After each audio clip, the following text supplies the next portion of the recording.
ഇന്ന് നമുക്ക് ധനുഷും മമിത ബൈജുവും കേന്ദ്ര കഥാപാത്രത്തിലെത്തുന്ന കരസാമി എന്ന തമിഴ് സിനിമയുടെ കഥ നോക്കിയാലോ? ഇന്നത്തെ വീഡിയോയിൽ കറക്റ്റ് സീനൊന്നും ആഡ് ചെയ്യുന്നില്ല.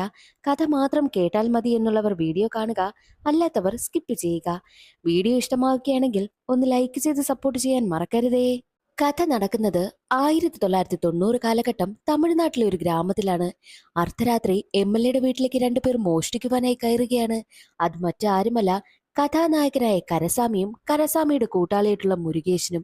അവർ ആവശ്യത്തിനുള്ള സ്വർണവും പണവും ഒക്കെ എടുത്ത സമയം ആരോ വാതിൽ മുട്ടുന്നുണ്ട്.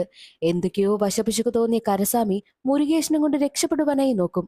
മുരുകേശൻ പറയുന്നുണ്ട് തന്നെ എങ്ങനെയെങ്കിലും രക്ഷിക്കണം, പോലീസ് പിടിച്ചാൽ ആകെ നാണക്കേടാണെന്നൊക്കെ മുരുകേശൻ പറയുന്നുണ്ട്.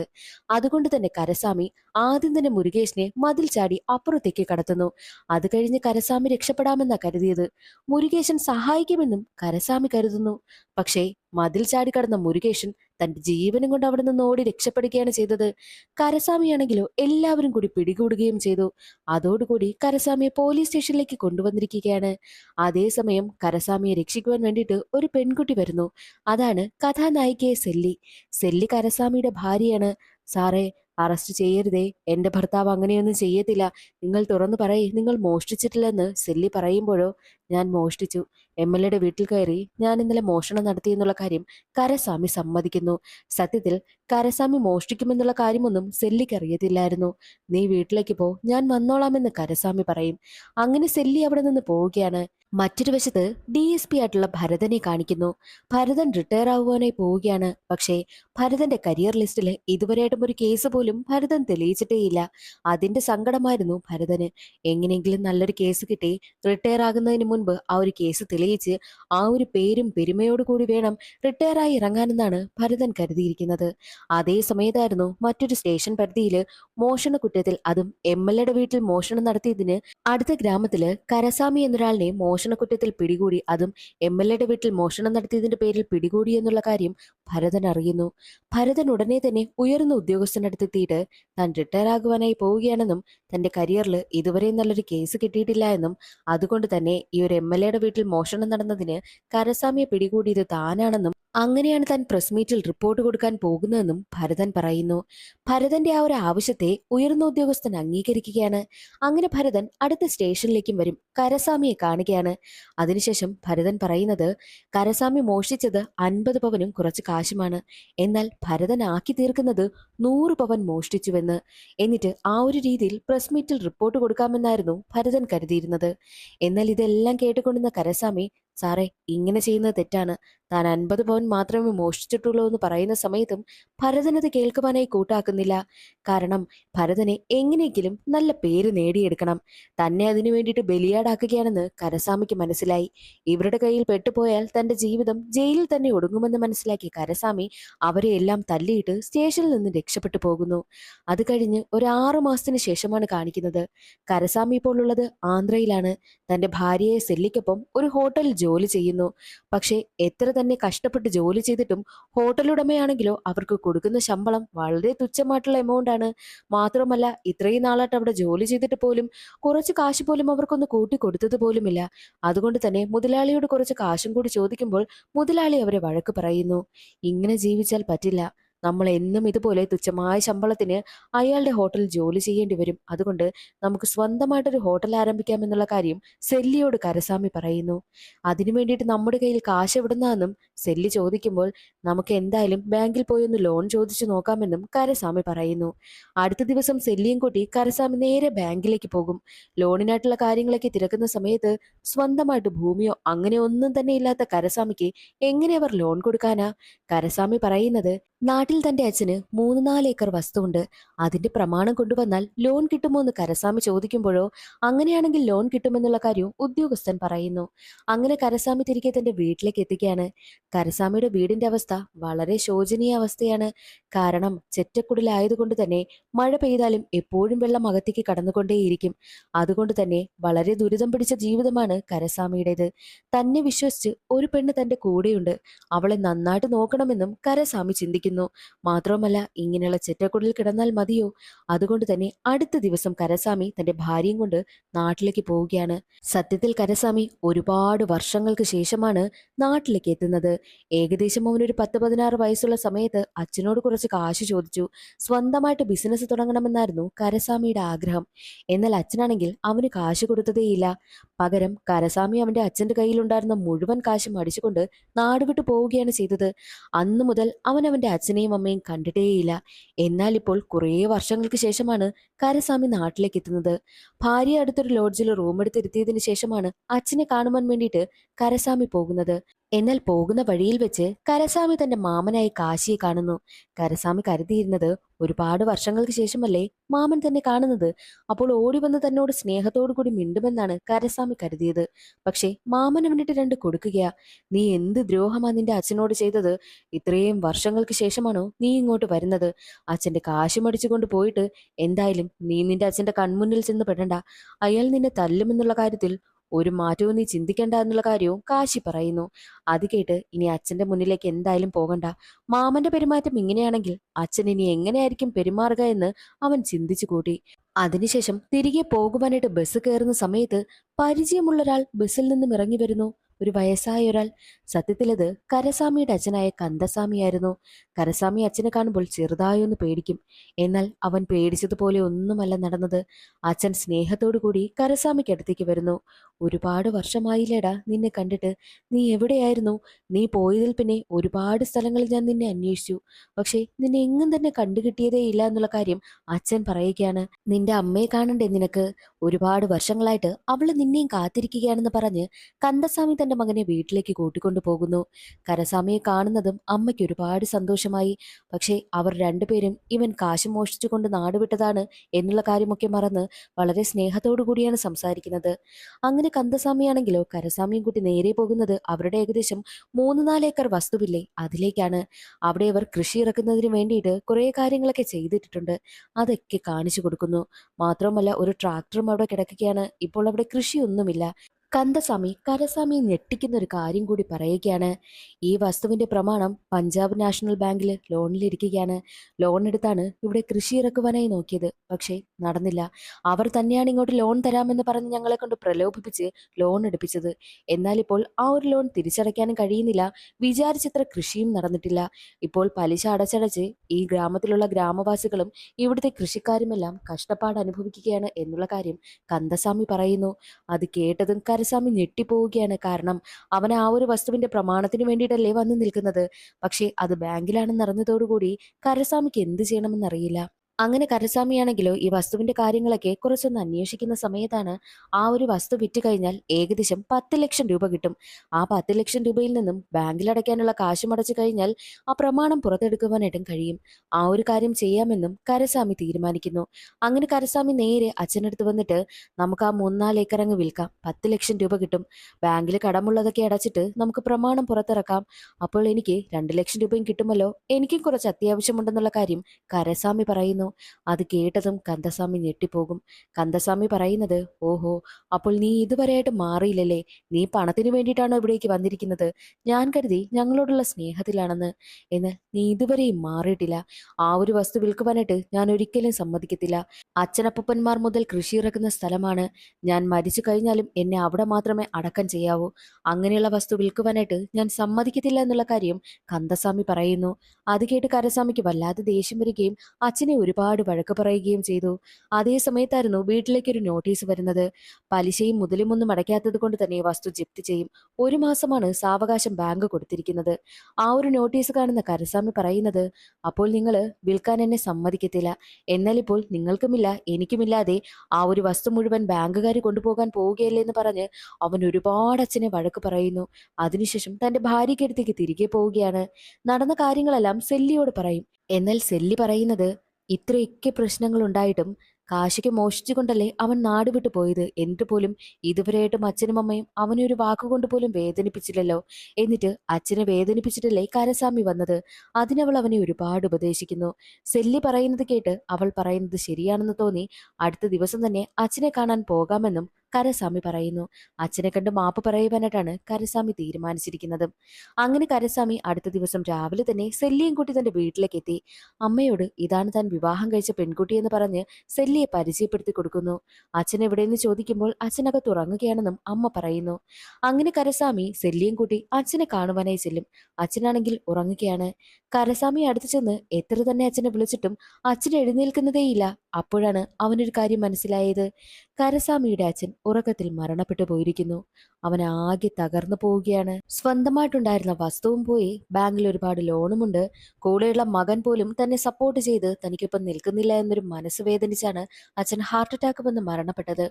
അങ്ങനെ കന്ദസ്വാമിയുടെ മരണാനന്തര ചടങ്ങൊക്കെ നടക്കുന്നു. കന്ദസ്വാമിയുടെ ഏറ്റവും വലിയ ആഗ്രഹം സ്വന്തം ഭൂമിയിൽ തന്നെ അടക്കം ചെയ്യണമെന്നല്ലേ. കന്ദസ്വാമിയുടെ അച്ഛനെയും അപ്പൂപ്പനെയും ഒക്കെ അടക്കം ചെയ്ത അതേ സ്ഥലത്തേക്ക് തന്നെയാണ് കന്ദസ്വാമിയും അടക്കം ചെയ്യുവാനായി കൊണ്ടുപോകുന്നത്. കുഴിയൊക്കെ എടുത്തുകൊണ്ട് നിൽക്കുന്ന സമയം തന്നെയായിരുന്നു അവിടേക്ക് ബാങ്കുകാർ പോലീസിനെയും കൂട്ടി വരുന്നത്. ഇവിടെ കുഴിച്ചിടുവാനായിട്ട് പറ്റില്ല, കാരണം ജപ്തിയുടെ വക്കിൽ നിൽക്കുന്ന വസ്തുവില് ഇങ്ങനെയൊന്നും ചെയ്യാൻ കഴിയില്ല.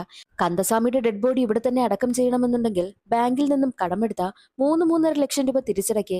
അങ്ങനെയാണെങ്കിൽ നിങ്ങളുടെ വസ്തു നിങ്ങൾക്ക് തന്നെ തിരികെ കിട്ടുമെന്നും ബാങ്കുകാർ പറഞ്ഞിട്ട് പോകുന്നു. വേറെ വഴിയില്ലാതെ ഡെഡ് ബോഡി നേരെ വീട്ടിലേക്ക് തിരികെ കൊണ്ടുവരികയാണ്. അടുത്ത ദിവസം തന്നെ കരസ്വാമി തന്റെ മാമനെയും കൂട്ടി ബാങ്കിലേക്ക് പോകുന്നു. ബ്രാഞ്ച് മാനേജറാണ് മുത്തുസെൽവൻ. സത്യത്തിൽ ഈ മുത്തുസെൽവനാണ് ജനങ്ങളെ എല്ലാം ദ്രോഹിക്കുന്നത്. അവരെ പറഞ്ഞ് പ്രലോഭിപ്പിച്ച് അവരെ കൊണ്ട് ലോൺ എടുപ്പിച്ചു. എന്നിട്ട് ജനങ്ങളുടെ കയ്യിൽ നിന്നും അവരുടെ ചോര ഊറ്റുന്നത് പോലെ കാശ് ഊറ്റിക്കൊണ്ടിരിക്കുന്നത് ഈ മുത്തുസെൽവനാണ്. മുത്തുസെൽവന് പണത്തിനോട് നല്ല ആർത്തിയാണ്. മുത്തുസെൽവനോട് കരസ്വാമി നല്ല രീതിക്കാണ് സംസാരിക്കുന്നത്. എന്നാൽ മുത്തുസെൽവൻ പറയുന്നത് പൈസ എല്ലാം തിരിച്ചടച്ചതിന് ശേഷം മാത്രമേ പ്രമാണം തരൂ. മുത്തുസെൽവനോട് കരസ്വാമി തന്റെ അച്ഛനെ അടക്കം ചെയ്യുവാൻ വേണ്ടിയിട്ട് മാത്രം പെർമിഷൻ തരണമെന്ന് പറയുമ്പോൾ അതൊന്നും നടക്കില്ല.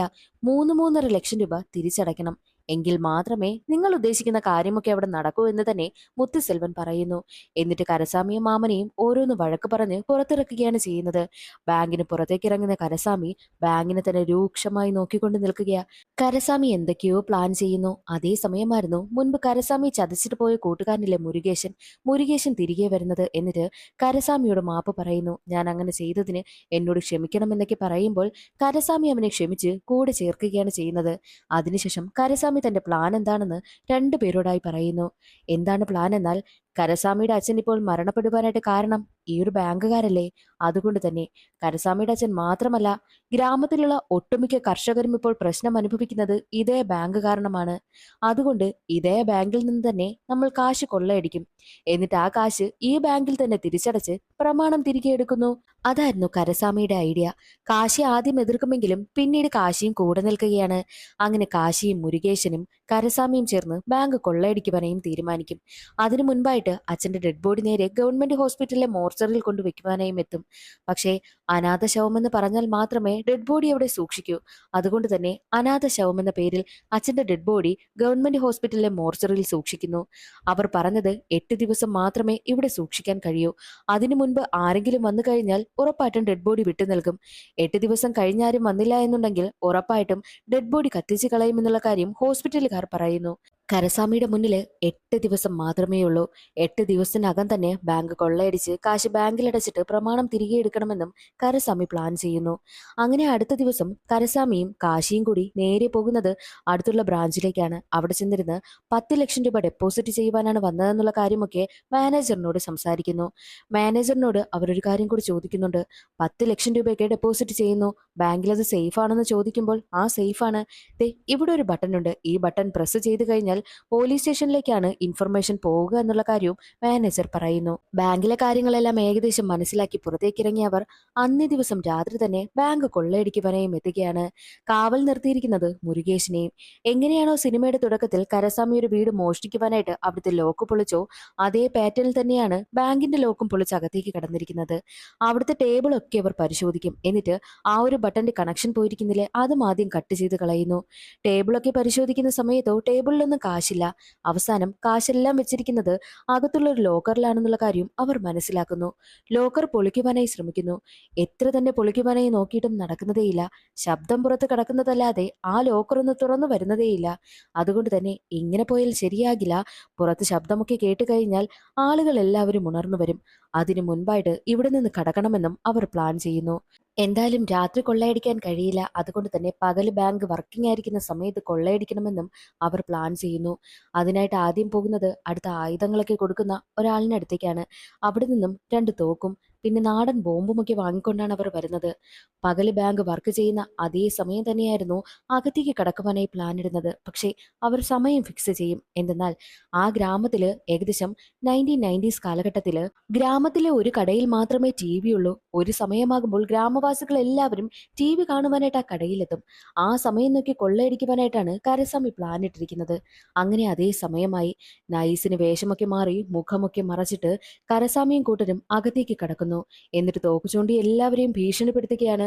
കാശെല്ലാം എടുക്കുവാനായിട്ടും ആവശ്യപ്പെടുന്നു. ബാങ്കിലുള്ള സ്റ്റാഫുകൾ എല്ലാവരും പേടിച്ച് കാശൊക്കെ എടുത്തുകൊണ്ട് നിൽക്കുന്ന സമയമായിരുന്നു ഒരു പോലീസ് ഉദ്യോഗസ്ഥൻ അവിടേക്ക് വരുന്നത്. പോലീസ് ഉദ്യോഗസ്ഥനെ കണ്ടതും പെട്ടെന്ന് തന്നെ സ്റ്റാഫുകളെ എല്ലാവരെയും ഒരു റൂമിലിട്ട് പൂട്ടിയതിനു ശേഷം ബാങ്കിലെ സ്റ്റാഫിനെ പോലെ തന്നെ ഗെറ്റപ്പ് ഒക്കെ ചേഞ്ച് ചെയ്ത് കരസ്വാമി അഭിനയിക്കുന്നു. മാത്രമല്ല കാശിയാണെങ്കിലോ പൈസ ഡെപ്പോസിറ്റ് ചെയ്യുവാനായിട്ട് വന്ന ആളിനെ പോലെയും അഭിനയിക്കുന്നു. എന്താ ഇവിടെയൊന്നും മറ്റുള്ള സ്റ്റാഫുകളൊന്നും ഇല്ലാത്തതെന്ന് അകത്തേക്ക് വന്ന പോലീസ് ഉദ്യോഗസ്ഥൻ ചോദിക്കുമ്പോൾ മാനേജറിന്റെ മകളുടെ കല്യാണമാണ്, അതിൽ പങ്കെടുക്കുവാനായിട്ട് ഇവിടെയുള്ള സ്റ്റാഫുകൾ പോയിരിക്കുന്നു. സെക്യൂരിറ്റിയും പോയോ എന്ന് ചോദിക്കുമ്പോൾ ഇല്ല, സെക്യൂരിറ്റി അടുത്ത് ചായ കുടിക്കുവാനായി പോയിരിക്കുകയാണെന്നും കരസ്വാമി പറയുന്നു. എന്നാൽ പോലീസ് ഉദ്യോഗസ്ഥന് എന്തൊക്കെയോ സംശയമായിരുന്നു. പോലീസ് ഉദ്യോഗസ്ഥൻ പറയുന്നത് താൻ എന്തായാലും ഒരാഴ്ചത്തേക്ക് നാട്ടിൽ കാണത്തില്ല, അക്കൗണ്ട് ഓപ്പൺ ആക്കണം, അതിനുള്ള കാര്യങ്ങളെല്ലാം ചെയ്തു തരുവാനായിട്ടും കരസ്വാമിയോട് പറയുന്നു. കരസ്വാമി എങ്ങനെയൊക്കെയോ അക്കൗണ്ട് ഓപ്പൺ ആക്കാനുള്ള ഫോർമാലിറ്റീസ് ഒക്കെ നല്ല രീതിക്ക് ചെയ്യുകയാണ്. അതേ സമയമായിരുന്നു റൂമിൽ ലോക്ക് ചെയ്തിരുന്ന ഒരു സ്റ്റാഫ് പോലീസ് ഉദ്യോഗസ്ഥൻ വന്നത് മനസ്സിലാക്കിയത് കൊണ്ട് തന്നെ എങ്ങനെയെങ്കിലും ആ ഒരു കതക് പൊളിച്ച് പുറത്തേക്ക് വന്ന് പോലീസ് ഉദ്യോഗസ്ഥനോട് ഈ ഒരു വിവരം പറയണമെന്നും ചിന്തിക്കുന്നു. അങ്ങനെ അയാളാണെങ്കിലോ കതക് പൊളിച്ച് പെട്ടെന്ന് പുറത്തേക്ക് ഇറങ്ങുന്ന സമയത്ത് അയാൾ അവിടെ തെന്നി വീഴുകയാണ്. ശബ്ദം കേട്ട പോലീസ് ഉദ്യോഗസ്ഥൻ എന്താ ശബ്ദം കേട്ടതെന്ന് ചോദിക്കുമ്പോൾ ഉടനെ തന്നെ കാശി ചാടി എഴുന്നേറ്റ് അതിന്റെ തല വന്ന് കതകിലിടിച്ചതാണെന്നും കള്ളം പറയുന്നു. പോലീസ് ഉദ്യോഗസ്ഥൻ അവിടെ നിന്നും ഇറങ്ങിപ്പോവുകയാണ്. അങ്ങനെ കാശിയും കരസ്വാമിയും ചേർന്ന് അവർക്ക് ആവശ്യമുള്ള 3.5 ലക്ഷം രൂപ മാത്രം അവിടെ നിന്ന് എടുത്തിട്ട് പെട്ടെന്ന് തന്നെ രക്ഷപ്പെട്ടു പോകുന്നു. ബാങ്ക് മോഷണ കേസ് പോലീസ് അന്വേഷിക്കുവാനായും തീരുമാനിക്കുന്നു. എങ്ങനെയാണോ MLA യുടെ വീട്ടിലെ പൂട്ട് പൊളിച്ചത് അതേ പാറ്റേണിൽ തന്നെയാണ് ബാങ്കിലെയും പൂട്ട് പൊളിച്ചതെന്നുള്ള കാര്യം DSP ആയിട്ടുള്ള ഭരതൻ അറിയുന്നു. ഭരതൻ അന്നേ ഒരു വാശി ഉണ്ടായിരുന്നല്ലോ, അതുകൊണ്ട് തന്നെ ഈ കേസ് എങ്ങനെയെങ്കിലും തെളിയിക്കണമെന്നും എങ്ങനെയെങ്കിലും ആ കള്ളനെ പിടികൂടണമെന്ന വാശിയിൽ ബാങ്കിലേക്ക് എത്തിക്കുകയാണ് ഭരതൻ. മാനേജറായിട്ടുള്ള മുത്തുവിനോട് എത്ര രൂപ മോഷണം പോയി എന്ന് ചോദിക്കുന്ന സമയത്ത് 5.5 ലക്ഷം രൂപയാണ് മുത്ത് പറയുന്നത്. സത്യത്തിൽ കരസ്വാമി മോഷിച്ചത് 3.5 ലക്ഷം രൂപ.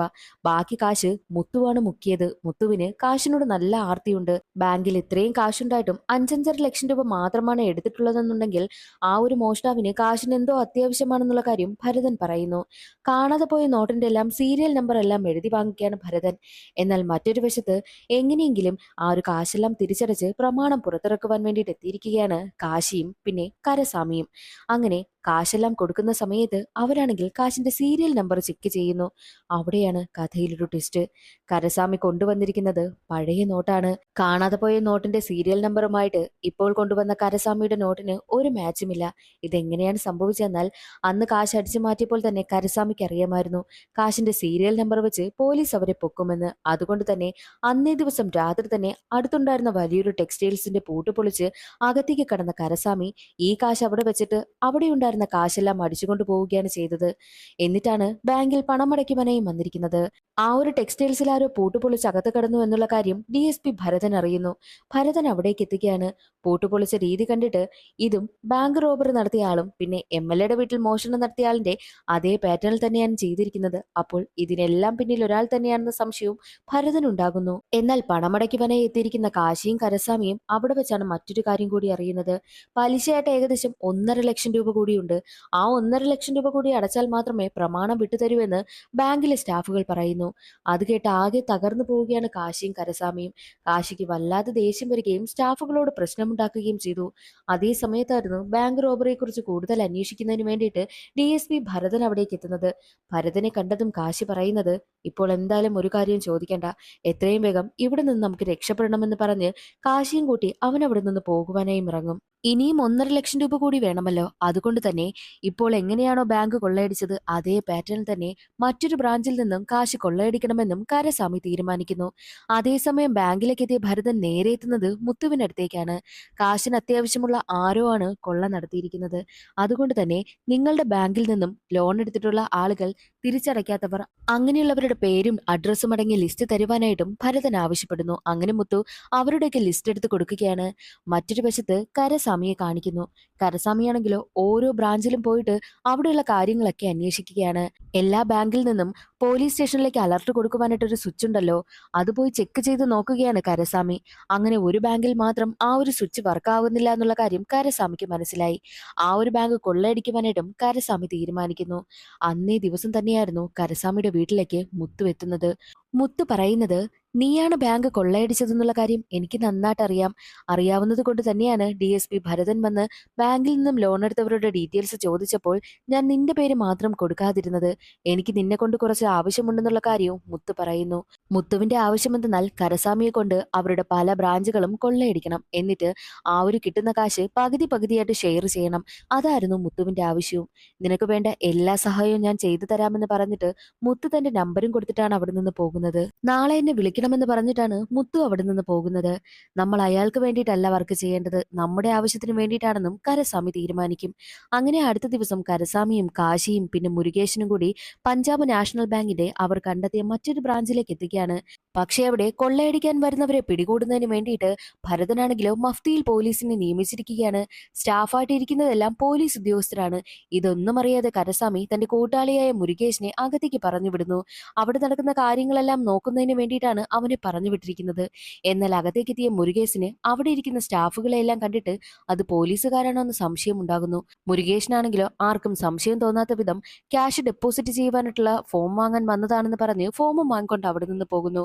പുറത്തേക്ക് വന്ന മുരുകേശൻ അവിടെ ഇരിക്കുന്ന സ്റ്റാഫുകളെ കണ്ടിട്ട് എനിക്ക് എന്തോ പന്തികേട് തോന്നുന്നു, അവർക്ക് പോലീസാണെന്നാ തോന്നുന്നതെന്ന് മുരുകേശൻ പറയുമ്പോൾ, എന്തായാലും അച്ഛന്റെ ഡെഡ് ബോഡി തിരികെ പിടിക്കാനായിട്ട് 2 ദിവസം മാത്രമേ നമ്മുടെ കൈവശമുള്ളൂ. ഇന്ന് എന്തായാലും കൊള്ളയടിച്ചേ പറ്റൂ എന്ന് പറഞ്ഞിട്ട് കരസ്വാമിയാണെങ്കിലോ നേരെ ബ്രാഞ്ചിലേക്ക് കടക്കുന്ന സമയത്തായിരുന്നു അവനെ പിടികൂടുന്നതിന് വേണ്ടിയിട്ട് ഭരതനും അവിടേക്ക് വരുന്നത്. അതേസമയം ഭരതനൊരു കോൾ വരും, മറ്റൊരു ബ്രാഞ്ചില് ഇതേ പാറ്റേണിൽ മോഷണം നടന്നിരിക്കുന്നു എന്നുള്ളത്. ഉടനെ തന്നെ ഭരതനും കൂട്ടരും അങ്ങോട്ട് പോകുന്നു. അവിടെയാണ് കഥയിൽ മറ്റൊരു ട്വിസ്റ്റ്. സത്യത്തിൽ മുത്തുവാണെങ്കിലോ കുറച്ച് ആളുകളെ ഏർപ്പാടാക്കിയിട്ട് അവരുടെ ബ്രാഞ്ചിൽ തന്നെ മോഷണം നടത്തിയിരിക്കുകയാണ്. എന്നിട്ട് ആ ഒരു പഴിയും കരസ്വാമിയുടെ മേൽ വീഴാൻ വേണ്ടിയിട്ടാണ് അങ്ങനെ ചെയ്തിരിക്കുന്നത്. അതേസമയം കരസ്വാമിക്ക് മുത്തുവിന്റെ കോൾ വരുന്നു. നീ എന്തായാലും എന്നെ സഹായിക്കില്ല, നീ ഇല്ലെന്നുണ്ടെങ്കിൽ എനിക്ക് വേറെ ആളില്ലെന്ന് നീ കരുതിയോ? ഞാൻ എന്തായാലും നീ ചെയ്യുന്ന രീതിയിൽ തന്നെ മറ്റാളുകളെ വെച്ചിട്ട് ഇവിടെ കൊള്ളയടിച്ച് കഴിഞ്ഞിരിക്കുന്നു, അതും നിന്റെ മേൽ തന്നെ വരുമെന്നുള്ള കാര്യം പറഞ്ഞിട്ടാണ് മുത്തു കോള് കട്ട് ചെയ്ത് കളയുന്നത്. എന്നാൽ കരസ്വാമി മുത്തു ഏർപ്പാടാക്കിയ ആളുകളെ എങ്ങനെയെങ്കിലും കണ്ടുപിടിക്കണമെന്നും തീരുമാനിക്കുന്നു. മുത്തുവിനെ ഫോളോ ചെയ്ത് പോകുന്ന സമയത്താണ് മുത്തു അവിടെയുള്ള ഒരു ലോഡ്ജിലാണ് അവരേക്ക് താമസിപ്പിച്ചിരിക്കുന്നത് എന്നുള്ള കാര്യം കരസ്വാമി മനസ്സിലാക്കുന്നു. ഇവന്മാരൊക്കെ മോഷ്ടിച്ചു വെച്ചിരിക്കുന്ന കാശ് തന്നെ അടിച്ചു മാറ്റണമെന്നും കരസ്വാമി തീരുമാനിക്കും. അവർ അടിച്ചു മാറ്റി വെച്ചിരിക്കുന്ന ബാങ്കിലെ പണം തന്നെയാണോ എന്ന് കൺഫേം ചെയ്യുന്നതിന് വേണ്ടിയിട്ട് കരസ്വാമി നേരെ അവരൊക്കെ ചീട്ട് കളിക്കുന്നിടത്തേക്കെത്തി. അവിടെ ഇരുന്ന് ഓരോ കാര്യങ്ങളൊക്കെ ചോദിച്ച് കരസ്വാമി ഇതെല്ലാം മനസ്സിലാക്കിയെടുക്കുന്നു. ഒടുവിൽ കരസ്വാമിയാണെങ്കിലോ കാശ് അടിച്ചു മാറ്റുവാനായി ചെല്ലുന്ന സമയത്ത് വലിയ ഫൈറ്റ് തന്നെ നടക്കും. ഒടുവിൽ അവരെല്ലാവരും ചേർന്ന് മുരുകേശനെ കുത്തുകയാണ്. എന്നിട്ട് അവർ പണവുമായിട്ട് രക്ഷപ്പെടുന്നു. മുരുകേശനെ രക്ഷിക്കണോ അതോ പണം വേണോ എന്ന് കരസ്വാമി ചിന്തിക്കുന്നു. മുരുകേശനെ രക്ഷിക്കണമെന്ന് കരുതി അവൻ നേരെ വൈദ്യനടുത്തേക്ക് കൊണ്ടുപോവുകയാണ് മുരുകേശനെ. സത്യത്തിൽ ആ വൈദ്യൻ മറ്റാരുമല്ല, അവർക്ക് തോക്കൊക്കെ കൊടുക്കുന്ന ആളില്ലേ, അയാൾ തന്നെയാണ് ആ വൈദ്യൻ. മുരുകേശനെ അവിടെ സേഫായിട്ട് ഏൽപ്പിച്ചിട്ടാണ് കരസ്വാമി പോകുന്നതും. കരസ്വാമിക്ക് ഇനി ഒരു വഴിയുമില്ല കാശ് സംഘടിപ്പിക്കുവാൻ വേണ്ടിയിട്ട്. അവൻ സങ്കടത്തോടു കൂടിയാണ് വീട്ടിലേക്ക് വരുന്നത്. അപ്പോൾ അവനെ കാത്തവിടെ സെല്ലി ഉണ്ടായിരുന്നു. കരസ്വാമി മോഷണം തുടങ്ങി എന്നുള്ള കാര്യം സെല്ലി അറിഞ്ഞിരിക്കുന്നു. കാശിയാണ് സെല്ലിയോട് വന്ന ആ കാര്യങ്ങളൊക്കെ പറഞ്ഞത്. നിങ്ങൾ വീണ്ടും മോഷണത്തിലേക്ക് ഇറങ്ങിയോ എന്ന് ചോദിച്ച് അവൾ അവനെ തല്ലുന്നു. എന്റെ അച്ഛന്റെ ഡെഡ് ബോഡി തിരികെ കിട്ടുവാനായിട്ട് ഇനി ആകെ വെറും 2 ദിവസം മാത്രമേ ഉള്ളൂ, എനിക്കല്ലാതെ വേറൊരു വഴിയും തോന്നിയില്ല എന്നുള്ള കാര്യം കരസ്വാമി പറയുന്നു. എന്നാൽ ഈ ഒരു മോഷണമൊക്കെ ഉപേക്ഷിക്കണമെന്ന് സെല്ലി പറയുമ്പോഴോ അത് പറ്റില്ല, എന്റെ അച്ഛന്റെ ഏറ്റവും വലിയ ആഗ്രഹം അച്ഛന്റെ ഭൂമിയിൽ തന്നെ അച്ഛനെ അടക്കം ചെയ്യണമെന്നാണ്. അത് ചെയ്യാൻ കഴിഞ്ഞില്ലെങ്കിൽ ഞാൻ എന്തൊരു മകനാ എന്നുള്ള രീതിയിലൊക്കെ കരസ്വാമി പറയുമ്പോഴോ, നിങ്ങളെ ഈ ഒരു മോഷണക്കുറ്റത്തിൽ പോലീസ് പിടിച്ചു കഴിഞ്ഞാൽ നിങ്ങളുടെ കുഞ്ഞ് ജനിക്കുമ്പോൾ ഞാൻ എന്ത് പറയണം, നിന്റെ അച്ഛൻ ജയിലിലാണെന്നോ എന്ന് അവൾ ചോദിക്കുന്നു. അപ്പോഴാണ് തന്റെ ഭാര്യ പ്രഗ്നന്റ് ആണെന്നുള്ള കാര്യം കരസ്വാമി അറിയുന്നത്. അവൻ ഒരുപാട് സന്തോഷമായി. അതുകൊണ്ട് തന്നെ ഇനി മോഷണമൊന്നും വേണ്ട എന്നും അവൻ തീരുമാനിക്കുന്നു. നേരെ അവൻ അമ്മയെ കാണുവാൻ വേണ്ടിയിട്ട് എത്തുകയാണ്. അമ്മയോട്, ഞാൻ ഉദ്ദേശിച്ച കാശൊന്നും റെഡിയായില്ല, അച്ഛന്റെ ഡെഡ് ബോഡി തിരികെ എടുക്കുവാനായിട്ട് എനിക്ക് കഴിയില്ല എന്ന് പറഞ്ഞ് അവൻ കരയുന്നു. എന്തായാലും സാരമില്ല, നീ ഒരുപാട് ശ്രമിച്ചില്ലേ, അത് മതി. എന്തായാലും ഇനി വരുന്നത് വരട്ടെ എന്നുള്ള രീതിയിൽ അമ്മ പറയുമ്പോഴോ അവൻ അമ്മയുടെ കാലിൽ വീണ് കരയുകയാണ്. അവൻ പറയുന്നത്, ഞാൻ സത്യത്തിൽ ഇവിടേക്ക് വന്നത് പ്രമാണം വെച്ച് ലോൺ എടുക്കുവാൻ വേണ്ടിയിട്ടാണ് ഞാൻ വന്നത്. ആ ഒരു കാര്യം അച്ഛൻ അറിഞ്ഞു. അതോടുകൂടിയാണ് അച്ഛന്റെ മനസ്സ് തകർന്നു പോയത്. പിന്നെ ബാങ്കിൽ നിന്നും ജപ്തി നോട്ടീസും വന്നു. ഞാൻ കാരണമാണ് അച്ഛന് ഹാർട്ട് അറ്റാക്ക് വന്നത്. ഞാനാണ് എല്ലാത്തിനും കാരണമെന്ന് പറഞ്ഞ് അവനെല്ലാം ഏറ്റു പറഞ്ഞ് കരയുകയാണ്. അമ്മയും ആകെ തകർന്നു പോകുന്നു. സാരമില്ലെന്ന് പറഞ്ഞ് അമ്മ സമാധാനിപ്പിക്കും. അങ്ങനെ അടുത്ത ദിവസം രാവിലെ അമ്മ കരസാമിയോട് പറയുന്നത്, അച്ഛന്റെ ഡെഡ് ബോഡി അനാഥ ശവങ്ങളെ പോലെ പോകണ്ട. അച്ഛന്റെ ഡെഡ് ബോഡി മോർച്ചറിയിൽ നിന്നും വീട്ടിലേക്ക് കൊണ്ടുവരണമെന്നുള്ള കാര്യവും അമ്മ പറയുന്നു. ഗവൺമെന്റ് ഹോസ്പിറ്റലിൽ നിന്നും അച്ഛന്റെ ഡെഡ് ബോഡി എടുക്കുന്നതിന് വേണ്ടിയിട്ട് കരസ്വാമി പോകുന്നതിന് മുൻപ് നേരെ വരുന്നത് കൂട്ടുകാരനായ മുരുകേശിനെ കാണുന്നതിന് വേണ്ടിയിട്ടാണ്. മുരുകേശൻ എങ്ങനെയുണ്ടെന്ന് അറിയണമല്ലോ. അവിടെ എത്തുന്ന സമയത്ത് അവനെ നോക്കുന്ന ഒരു വൈദ്യനായിട്ടുള്ള ആളില്ലേ, അയാളാണെങ്കിൽ വലിയൊരു വാള് പണിത് വെച്ചിരിക്കുന്നു. അടുത്ത് സിനിമാ ഷൂട്ടിംഗ് നടക്കുകയാണ്. ഷൂട്ടിങ്ങിന്റെ ക്ലൈമാക്സ് സീനില് ഈ ഒരു വാള് ആവശ്യമുണ്ട്. നീ പോകുന്ന വഴിയിൽ ഈ ഒരു വാള് സെറ്റിൽ ഏൽപ്പിച്ചിരിക്കണമെന്നുള്ള കാര്യവും അയാൾ പറയുന്നു. അങ്ങനെ കരസ്വാമിയാണെങ്കിലോ ആ ഒരു വാളുമായിട്ട് റോഡിലൂടെ നടന്നു പോവുകയാണ്. സിനിമാ സെറ്റിലേക്കും എത്തുന്നുണ്ട്. അപ്പോഴാണ് ഷൂട്ടിങ്ങിന്റെ ആവശ്യത്തിന് 5 ലക്ഷം രൂപ കൂടി വേണമെന്നും ആ കാശെടുക്കുവാൻ വേണ്ടിയിട്ട് ഒരാൾ പോയിരിക്കുന്ന കാര്യവും കരസ്വാമി അറിയുന്നത്. അതോടെ കരസ്വാമി സിനിമാ സെറ്റിലേക്ക് കൊണ്ടുവരുന്ന 5 ലക്ഷം രൂപയിൽ നിന്നും തനിക്ക് ആവശ്യമുള്ള 1.5 ലക്ഷം രൂപ അടിച്ചു മാറ്റണമെന്നും തീരുമാനിക്കുന്നു. കാശ് കൊണ്ടുവരുന്നത് കാത്ത് അവൻ നിൽക്കുകയാണ്. മുഖമൊക്കെ മറച്ച് കാശ് കൊണ്ടുവരുന്ന വണ്ടിക്ക് മുന്നിലായിട്ട് തോക്കും ചൂണ്ടി നിൽക്കുന്നു. അങ്ങനെ അവരെ വിരട്ടിയിട്ട് തനിക്ക് ആവശ്യമുള്ള 1.5 ലക്ഷം രൂപയും അടിച്ചു മാറ്റി ഒരു കാറിൽ പോവുകയാണ്. അതാണെങ്കിൽ ഒരു പഴയ കാറാണ്. പകുതി വഴിയിൽ വെച്ച് കാർ നിന്നു പോകുന്നു. അങ്ങനെ അവൻ കാശുമെടുത്ത് അടുത്തുള്ള ഒരു വ്യവസായിയുടെ വീട്ടിലേക്ക് എത്തുകയാണ്. ആ ഒരു വ്യവസായി മറ്റാരുമല്ല, കരസ്വാമിയുടെ അച്ഛന്റെ ഏറ്റവും അടുത്ത സുഹൃത്തായിരുന്നു. അവിടെ വരുന്ന സമയത്താണ് അയാളും പഞ്ചാബ് നാഷണൽ ബാങ്കിൽ നിന്നാണ് ലോൺ എടുത്തിരിക്കുന്നതെന്നും തന്റെ അച്ഛന്റെ അതേ അവസ്ഥയിലൂടെയാണ് കടന്നു പോകുന്നതെന്നും കരസ്വാമിക്ക് മനസ്സിലായി. ഇതുപോലെ അനുഭവിക്കുന്ന ഒരുപാട് പേർ നമ്മുടെ ഗ്രാമത്തിലുണ്ടെന്നും അവരെ സഹായിക്കണമെന്നുള്ള കാര്യവും കരസ്വാമി തീരുമാനിക്കുന്നു. അങ്ങനെ കരസ്വാമിയാണെങ്കിലോ അതേ ബാങ്കിന്റെ പല പല ബ്രാഞ്ചിലും കയറി മോഷണം നടത്തുവാനായും തുടങ്ങി. ഈ ഒരു കാര്യമെല്ലാം പോലീസിന് വല്ലാതെ തലവേദനയായിരിക്കുകയാണ്. അങ്ങനെ ഭരതനാണെങ്കിലോ നേരെ മുത്തുവിനടുത്തെത്തിയിട്ട് അടുത്തൊരു ബ്രാഞ്ചിൽ കൂടി മോഷണം നടത്തുവാനായിട്ട് അവൻ പ്ലാൻ ചെയ്യുന്നുണ്ട്. ഏകദേശം എന്റെ ഒരു ഊഹം വെച്ച് ആ ഒരു ബ്രാഞ്ചിൽ തന്നെയായിരിക്കും അടുത്ത മോഷണം നടക്കാൻ പോകുന്നത്. അതുകൊണ്ട് തന്നെ നമുക്ക് അവിടെ ചെന്ന് ആ ഒരു മോഷ്ടാവിനെ പിടികൂടണമെന്നുള്ള കാര്യവും ഭരതൻ പറയുന്നു. മുത്തു അതിന് സമ്മതിച്ച് കൂടെ നിൽക്കുകയാണ്. എന്നാലും മുത്തുവിന് വല്ലാതെ ടെൻഷനായിരുന്നു. കാരണം ഈ ഭരതൻ പറഞ്ഞ ആ ഒരു ബ്രാഞ്ചിലെ ആ ബ്രാഞ്ചിൽ ഇപ്പോൾ കൊള്ളയടിക്കാനായി എത്തിയിരിക്കുന്നത് മുത്തുവിന്റെ ആളുകളാണ്. മുത്തുവിന്റെ ആളുകളും പല പല ബ്രാഞ്ചിൽ നിന്നും കൊള്ളയടിക്കുന്നുണ്ട്. എന്നിട്ട് അതെല്ലാം എങ്ങനെയെങ്കിലും കരസ്വാമിയുടെ മേലിടണം. ഇതാണ് മുത്തുവിന്റെ പ്ലാൻ. എന്നാൽ ഇപ്പോൾ മുത്തുവിന്റെ ടീം കൊള്ളയടിക്കാൻ പോകുന്ന അതേ ബ്രാഞ്ചിലേക്കാണ് ഭരതൻ മുത്തുവുമായിട്ട് എത്തിയിരിക്കുന്നത്. അകത്തേക്ക് ഒന്നും അറിയാത്തതുപോലെ മുത്തു കടക്കുന്നു. അവിടെയാണെങ്കിലോ മോഷ്ടാക്കൾ ഉണ്ടായിരുന്നു. മോഷ്ടാക്കൾ എല്ലാവരെയും ഭീഷണിപ്പെടുത്തിക്കൊണ്ട് നിൽക്കുന്ന സമയത്ത് മുത്തുവിനെ കാണും. സാറേ, പോലീസുകാരൻ നമ്മുടെ കൂട്ടത്തിലുള്ളതാണോ എന്ന് മോഷ്ടാക്കൾ ചോദിക്കുന്ന സമയത്താണ് മുത്തുവാണ് ഇതിന് പിന്നിലെന്നുള്ള കാര്യം ഭരതന് മനസ്സിലായത്. ഭരതനാണെങ്കിൽ മുത്തുവിനെ പിടികൂടുവാനായി നോക്കുന്ന സമയം തന്നെ മുത്തു അവിടെ നിന്ന് ഇറങ്ങി ഓടുകയും ഒരു ട്രാക്ടർ വന്ന് മുത്തുവിനെ ഇടിക്കുകയും ചെയ്തു. മുത്തുവാണെങ്കിൽ ഏത് നിമിഷവും എന്ത് സംഭവിക്കാമെന്നൊരവസ്ഥയിൽ കിടക്കുകയാണ്. മുത്തുവിനടുത്തേക്ക് എത്തിയ ഭരതനോട് മുത്തു പറയുന്നത്, സാറേ, എന്നെ രക്ഷിക്കണം. രക്ഷിച്ചു കഴിഞ്ഞാൽ കൊള്ളയടിച്ചതിൽ നിന്നും പകുതി കാശ് സാറിന് തരാമെന്നും മുത്തു പറയുന്നു. അങ്ങനെ ഭരതനാണെങ്കിലും മുത്തുവിനെ എത്രയും വേഗം ഹോസ്പിറ്റലിലേക്കും കൊണ്ടുവന്ന് എത്തിക്കുകയാണ്. മുത്തുവിനടുത്തെത്തിയ ഭരതനോട് മുത്തു പറയുന്നത്, ആദ്യം മോഷണമൊക്കെ നടത്തിയത് കരസ്വാമിയാണെന്നും കരസ്വാമിയുടെ അച്ഛൻ ബാങ്കിൽ നിന്നും ലോൺ എടുത്തിട്ടുണ്ട് എന്നുള്ള കാര്യമെല്ലാം മുത്തു പറയുന്നു. കരസ്വാമിയുടെ മേൽ കുറ്റം വരാൻ വേണ്ടിയിട്ടാണ് താനിങ്ങനെ മോഷണമൊക്കെ നടത്തിയതെന്നും തനിക്കും പണത്തിന് ആവശ്യമുണ്ട് എന്നുള്ള രീതിയിലൊക്കെ മുത്തു പറയുന്നു. എന്നാൽ ഭരതൻ പറയുന്നത്, എല്ലാ കാര്യങ്ങളും അറിഞ്ഞു കഴിഞ്ഞല്ലോ, അതുകൊണ്ട് ഇനി നീ ജീവനോടെ വേണ്ട എന്നായിരുന്നു. അതുകൊണ്ട് തന്നെ ഭരതൻ ആ ഹോസ്പിറ്റലിൽ വെച്ച് മുത്തുവിനെ കൊന്നുകളയും. അതിനുശേഷം കരസ്വാമിയെ അറസ്റ്റ് ചെയ്യുവാനായി പോകുന്ന സമയത്താണ് പഞ്ചാബ് നാഷണൽ ബാങ്കിലേക്ക് ഗ്രാമവാസികൾ എല്ലാവരും എത്തിയിരിക്കുന്ന കാര്യം ഭരതൻ അറിയുന്നത്. ഉടനെ തന്നെ ഭരതൻ അവിടേക്ക് എത്തുന്നു. എല്ലാവരും പണമടച്ചിട്ട് അവരുടെ പ്രമാണം തിരികെ എടുക്കുവാൻ വേണ്ടിയിട്ടാണ് വന്നിരിക്കുന്നത്. അത് കണ്ട് ഭരതൻ ഞെട്ടിപ്പോകുന്നു. ഭരതന് മനസ്സിലായി, കരസ്വാമി മോഷ്ടിച്ച കാശുകളെല്ലാം എല്ലാ ഗ്രാമവാസികൾക്കും വീതിച്ചു കൊടുത്തു. അവരവരുടെ പലിശയും മുതലും ചേർത്ത് തിരിച്ചടച്ച് പ്രമാണം തിരികെ എടുക്കുവാനായിട്ടാണ് നിൽക്കുന്നതെന്ന് ഭരതന് മനസ്സിലായി. ഇതെല്ലാം മോഷണ തുകയാണെന്നുള്ള കാര്യം ഭരതൻ പറയുമ്പോഴോ, മോഷണ തുകയോ അല്ല, ഇത് ഞങ്ങളുടെ കാശാണ്. ഞങ്ങളുടെ കാശ് ഇവർ ഞങ്ങളുടെ കയ്യിൽ നിന്ന് പിഴിഞ്ഞു വാങ്ങി.